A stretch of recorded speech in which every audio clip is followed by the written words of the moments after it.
সমর কুমার চাকি শ্যামনগর নিবাসী বছর ৬৮-র এই মোহনবাগান ভক্ত সম্প্রতি হাসপাতালে ভর্তি হয়েছিলেন। শনিবার হাসপাতালে শুয়ে মোবাইলে চোখ রেখেছিলেন মোহনবাগানের সুপার জায়ান্ট বনাম মোহামেডান ডার্বি দেখতে। আর এই ভিডিও ভাইরাল হয় সোশ্যাল মিডিয়ায়। রবিবার সকালে মোহনবাগান সুপার জায়ান্টের তরফে হাসপাতালে সমরবাবুর ম্যাচ দেখার ভিডিও আপলোড করা হয়েছিল, যেখানে ক্যাপশন হিসেবে লেখা হয়েছিল, যখন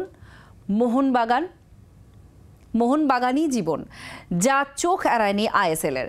ইন্ডিয়ান সুপার লিগের এক্স হ্যান্ডেলে এই ভিডিও শেয়ার করা হয়, কিন্তু মোহামেডান ম্যাচই যে প্রিয় দলের বিরুদ্ধে দেখা তার শেষ ম্যাচ হবে কেউই ভাবেননি। সোমবার সকালে হাসপাতালে শেষ নিঃশ্বাস ত্যাগ করেন সমর চাকি। তার প্রয়াণে শোকাহত বাংলার ফুটবল মহল। এদিন মোহনবাগান ক্লাবের তরফে তাকে শেষ শ্রদ্ধা জ্ঞাপন করা হয়। ক্লাবের তরফে মোহনবাগান প্রেমী এই মানুষটিকে শ্রদ্ধা জ্ঞাপন করেন ক্লাবের কর্মসমিতির সদস্য দেবাশিস রায়। আমি খুব গর্বিত বোধ করছি এই রকম মানুষটি যেন পৃথিবীতে বারবার আসে, যে মৃত্যুর আগে পর্যন্ত অক্সিজেন মাস্ক নিয়ে বেডে শুয়ে উনি খেলা দেখেছেন, হ্যাঁ, এবং আজীবনকাল উনি মর্মান্তিক প্রাণ ছিলেন।